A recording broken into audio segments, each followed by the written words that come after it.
इसके अंदर जो है पटना ट्रैफिक पुलिस लगातार शमन की कार्रवाई करती है। शमन की कार्रवाई करने के दो मुख्य कारण होते हैं। एक तो आपने जो चालान किया है उसके अंदर आपको एक आर्थिक रूप से आपको फाइन लगाया जाता है, परंतु उसका जो मुख्य हमारा मोटिव होता है वो ये होता है कि आप लोगों को आगे के लिए सचेत किया जाए ताकि वो दोबारा से नहीं दोहराया जाए।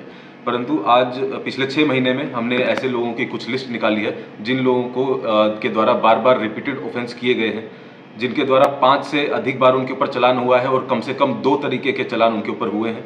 ऐसे 5,691 लोगों का लाइसेंस सस्पेंड करने के लिए हमने जो डीटीओ कार्यालय है उनको अनुशंसा की है।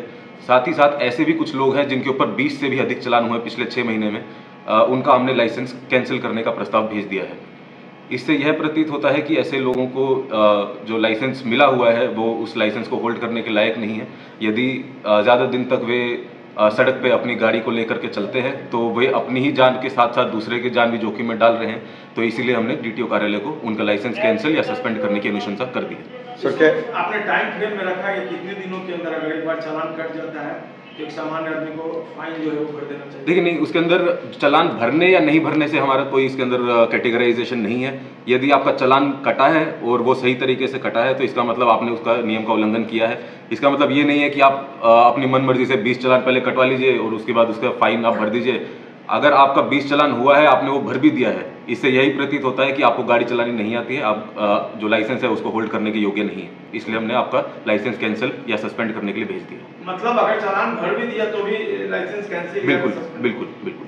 उसे यही अपील है कि हमारा किसी भी तरीके का ये मोटिव नहीं है कि आप लोगों को किसी प्रकार की आर्थिक क्षति पहुंचाई जाए। हमारा मुख्य मोटिव ये है कि आप लोग नियमों का पालन करें ताकि आप लोगों का, आपके परिवार का, अन्य लोगों का जो है जान का खतरा किसी के ऊपर नहीं बना रहे।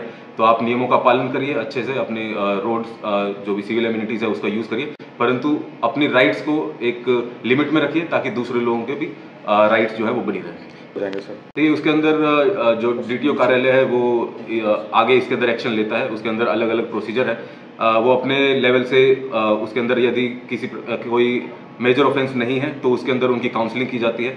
अगर सस्पेंड हो जाता है तो उनको अगले 6 महीने के बाद दोबारा से अप्लाई करने का, दोबारा से टेस्ट दे करके अप्लाई करने का एक प्रोविजन है। तो वो हमने डीटीओ कार्यालय के ऊपर छोड़ा है कि वो किस तरह से प्रोसीजर फॉलो करता है। अगर कैंसिल लाइसेंस पे फिर से वो ड्राइव करते हुए पकड़े जाते हैं तो उसके अंदर आपकी जो गाड़ी है वो जब्त करने का भी प्रोविजन है, आपके ऊपर क्रिमिनल केस करने का भी प्रोविजन है, जो कि हम लोग करें।